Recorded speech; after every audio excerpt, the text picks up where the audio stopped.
Yeah, it's Kenny. And I haven't been calling frequently. I've just been kind of dealing with some things. But hopefully I'll find out September what's going on as far as my case is concerned. And just trying to, I don't know, I was trying to, keep my head down and be peaceful, but I don't know, maybe might have to protect myself, so I don't know what's gonna happen, but just keep in mind I'm here because I hopped the turnstile, got into a physical altercation with a cop, and it doesn't make sense to me. It just seems unreal, I didn't think this would be a big deal. I don't know. But now it seems like people are trying to do things to me, or I don't know. But I guess I'll talk to you later about it. All right. The caller has hung up. So that was my actual cousin, and he has been at Rikers Island since he returned to the country, waiting for what we thought would be a trial, but as it turns out, is just going to be a sentencing. This is a very personal story, and I want it to get out because he was a really good dude who has been caught up in a number of terrible systems. Basically, all the terrible systems I've talked about, he has fallen into. And it started when he was 18 years old. So he didn't have even a chance to get into life before they got to him. But let's get into it. My name is Logan Grendel, and you have returned to the Focused on Infinity podcast. Let's talk about it.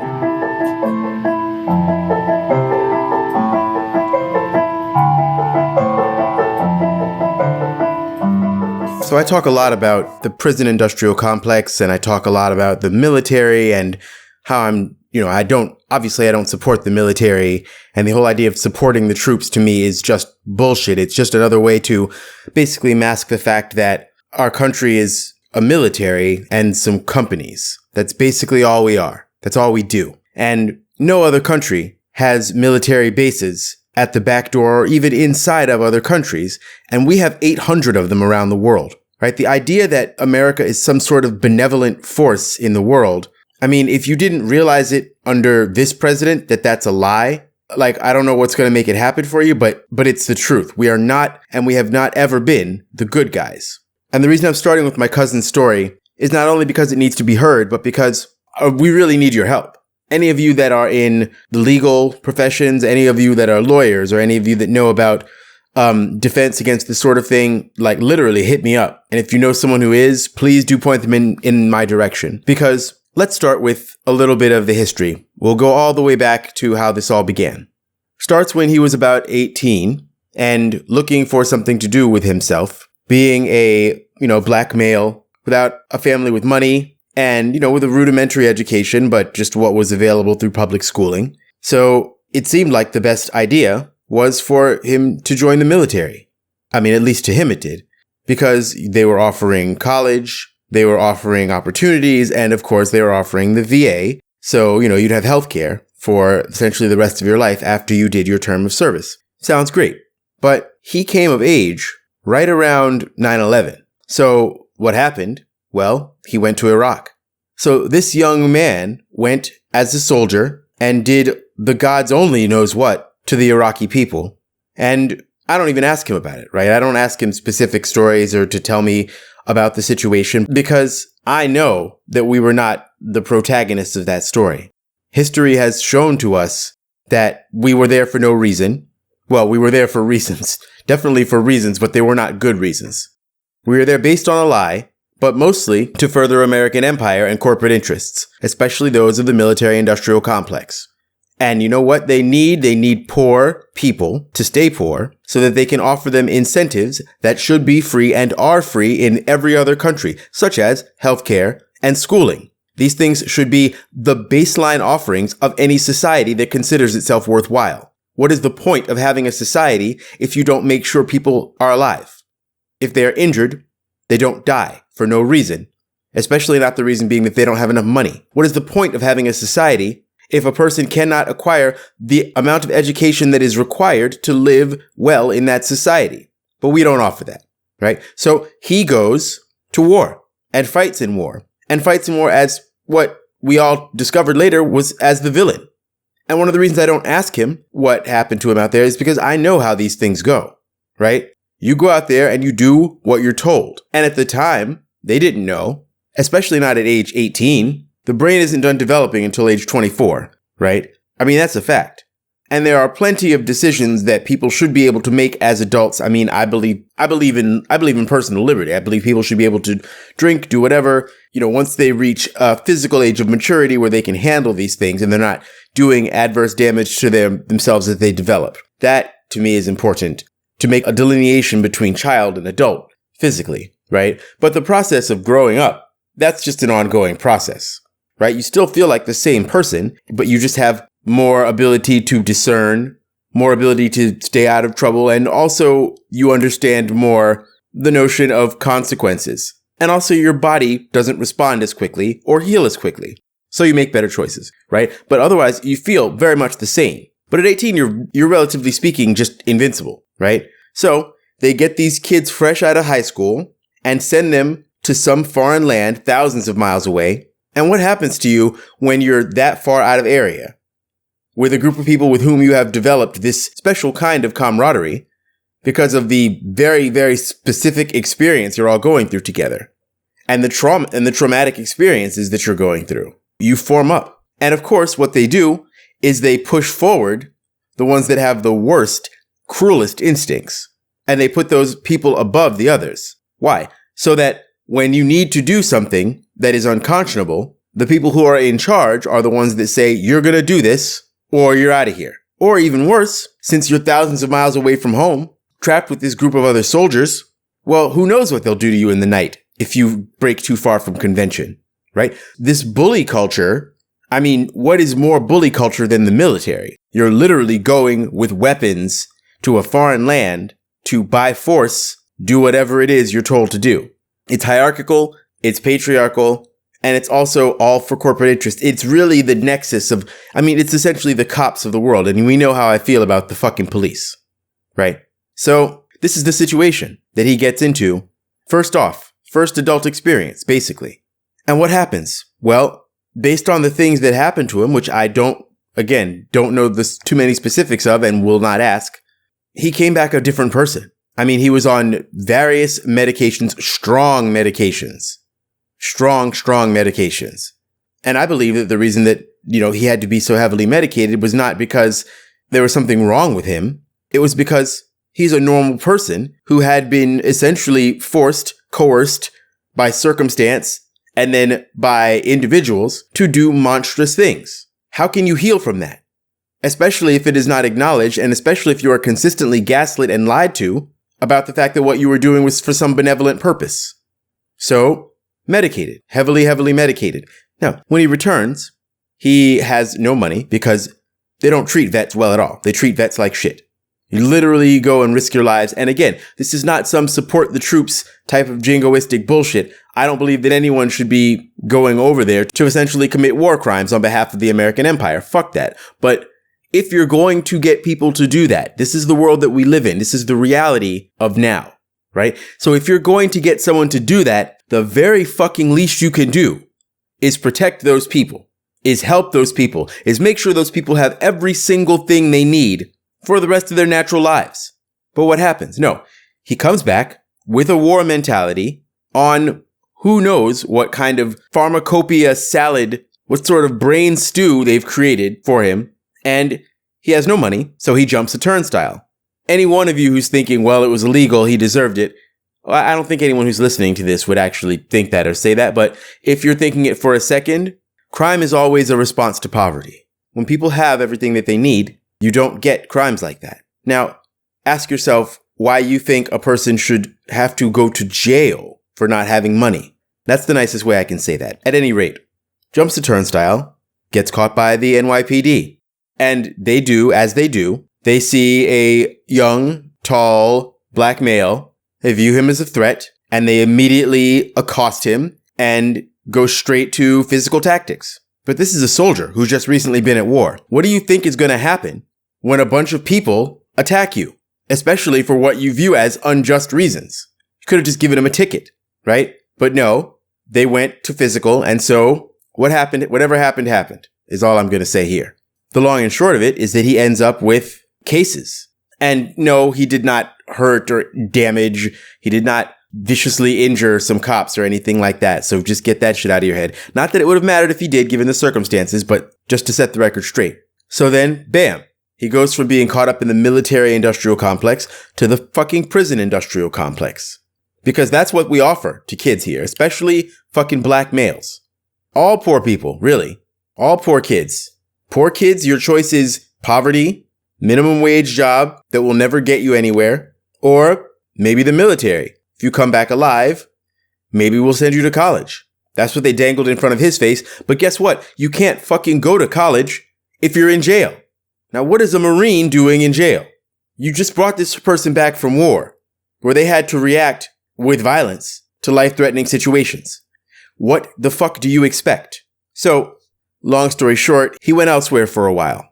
And we thought that this had all been resolved by the time that he left. Well, as it turns out, the very second he returned to the States, he was immediately arrested and immediately extradited from California to New York. And here he sits in Rikers Island. Now, let's keep in mind, most of the people who are on Rikers Island, and when I say most, 75+% free trial, they are in some of the most hellish fucking conditions that the prison system has to offer. Not having been convicted of anything, right? Innocent until proven guilty is not a thing in this country anymore. Especially not when you got to deal with a place like Rikers Island. So, as you heard in the message, he gets there. We're trying to figure out what to do with his case, how to get him some help, how to get him a legal team. And, he calls me every now and again. We chat. And he's told me that, well, guess what? They're skipping basically everything and going straight to the sentencing. Now, one of the excuses they're using is because of COVID. They can't do all the court cases in the normal process and everything is either backed up or waylaid, whatever. But I believe also that the reason that they're doing this so quickly is because, well, look, if you can get more people into prison beds and that's your job, why wouldn't you just do that? They don't care about his story. They don't care who he is as a person. They don't care if he deserves to be in there. Not that anyone deserves to be in there. Abolish fucking prisons. Abolish them. All right. There are so few people that should actually be under lock and key because they actually present a danger to society. The percentage of people that if they had their needs met would need to be under lock and key is infinitesimally small. So there he is. And now it looks like he's going to get 5 years upstate. Why? Because they didn't go through the correct process, right? Because they're trying to rush the whole thing through, literally just skip straight to the sentencing phase. And you wonder why we say ACAB. And you wonder why we say abolish police and abolish prisons. This shit is hella personal. I'm not even a big believer in blood family, as weird or controversial as some people might think. The people you're born to, the people you're related to by blood, I mean, it's just luck. It has nothing to do with you or your choices or anything like that. It's great if you have connections with people to whom you are related by blood. That's great, but it's luck, right? Like the saying goes, the blood of the covenant is thicker than the water of the womb. That saying means the opposite of what people think it does. It means that the relationships we choose mean more than the ones we were just given by luck or fate. But for me, this was one of those. This is a relationship that both by fate and by choice is a person that is in my life. He's 10 years my junior. He's just the age of like a little brother or something like that. And that is how I thought about him, or I'd still think about him to this day, despite the ups and downs that happen in life. And what can you do when a person never has a fucking chance? Not 1 minute in this life did he have a chance. And you think you're doing the right thing. You think you're going about all the right steps. You think you're doing what you're supposed to do in order to get ahead, in order to be able to help your family and help yourself, to improve your station in life. And where does it get you? It gets you drugged the fuck up, beaten up by cops, shot at by people in a foreign country who have every fucking right to shoot at you because you're invading their homeland and probably killing their family and friends. This is what this country has to offer its citizens. And this is one of the reasons that I was not going to get into the electoral politics and the current situation right now, but this connects to it. Go ahead and vote for Joe Biden, but shut the fuck up about it. All right? I vote all the time. But first of all, I know how rigged our fucking elections are. It's very likely the Republicans are going to win because nobody fights voter suppression. What they just do is they forget about politics and then they show up and they yell at you to vote every 4 years. And they don't notice that 1.9 million votes were cast and not counted in 2016. That 1 in 12 votes was suppressed. So we can vote as hard as we want to, but until we actually fix the fucking systems, nothing will change. And even if we do get the right person elected, what is that going to do for other people like my cousin? When the minimum wage is $7.25 an hour, which is not enough to live on in any state in the union and nowhere. You can't save money. You can't buy a house. You can't start a family. You can't do any of the things that this society essentially demands that you do, or at least says that you do. That's how you become a good citizen, is to do the things and follow the path that they put out for you. But that path is poisoned. You cannot walk that path. The pitfalls along that path are such that where you will probably end up is in some place that will get you half or completely killed. Some place that will break your spirit or your heart or your body. I'm disgusted with the fact that, look, I got into an argument with somebody pretty recently about voting, and they were like, if you're going to criticize Biden, it's just because of ego. The most important thing right now is to vote this dude out. See, y'all motherfuckers don't realize that for a young black person, for a black person of any stripe, it almost doesn't fucking matter who's president. It was under Barack Obama when Black Lives Matter started. We're still getting our asses whooped out there in the streets every fucking day. And Barack Obama didn't have shit to say or do about it. Okay? He often blamed black people with the right-wing framing that, well, if you just do the right thing, you won't be in that situation. But what's some motherfucker supposed to do when you have no options? When you know that you want to take care of yourself and you want to take care of the people you love, but $7.25 an hour is not going to cut it. You've got to do something, and you're going to do something. So many people who've never protested in their lives. So many people who've never actually tried to get anything started in terms of community organizing. Right? So many people who don't do anything except for vote, and yet they think that's all there is. They think that's what's the way that you get involved. They're like little kids because you believe in a fucking myth.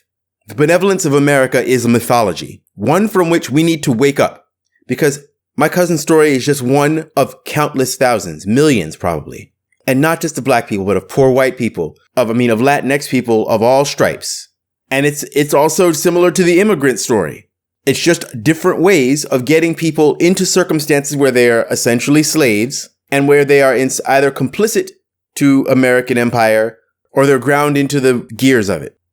So I'm not saying don't vote because, as I've said before, I believe in any society worth having, people voicing their opinion and being a part of their own governance is vital. But in this system, you show up to vote on that one day.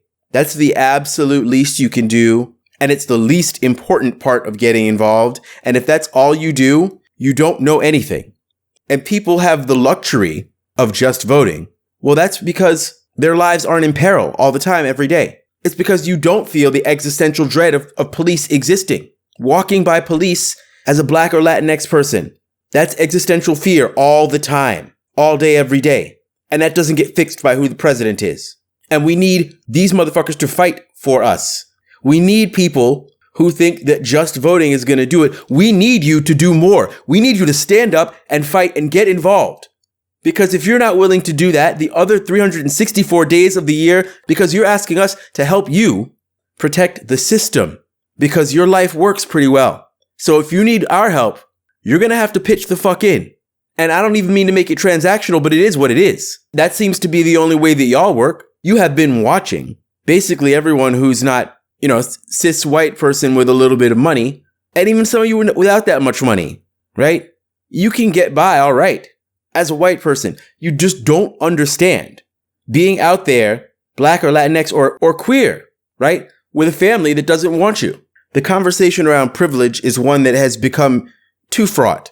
But the long and short of it is, if you think that voting is all there is and that's the most important thing, you're just showing that that your life is pretty easy. I mean, straight up. Because yes, 45 is an existential threat to literally the world. I'm not saying he's not. But here's the thing. He's an existential threat to the world, and that's why you're scared. Because the things that he could do could affect you. Because if there's no more planet, or if the country goes belly up, or if we go full fascist, then that starts to affect you. But tell me something.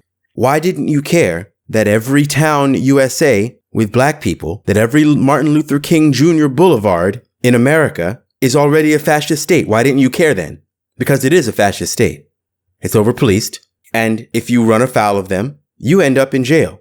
And once you're in jail, you're a slave. Why didn't you care about a slide in towards fascism then?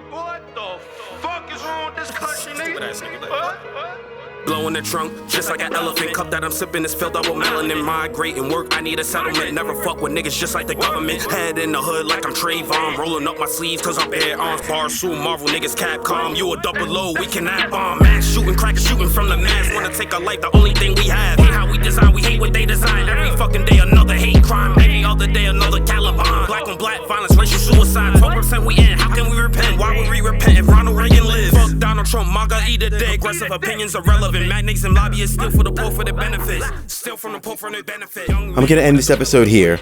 I want to thank you for listening. And again, if you know of any people who can provide some sort of legal assistance for this situation, please do email me directly, focusedoninfinity@gmail.com, or hit me up in my DMs on Instagram @focusedoninfinity, or on Twitter @WatcherInfinite.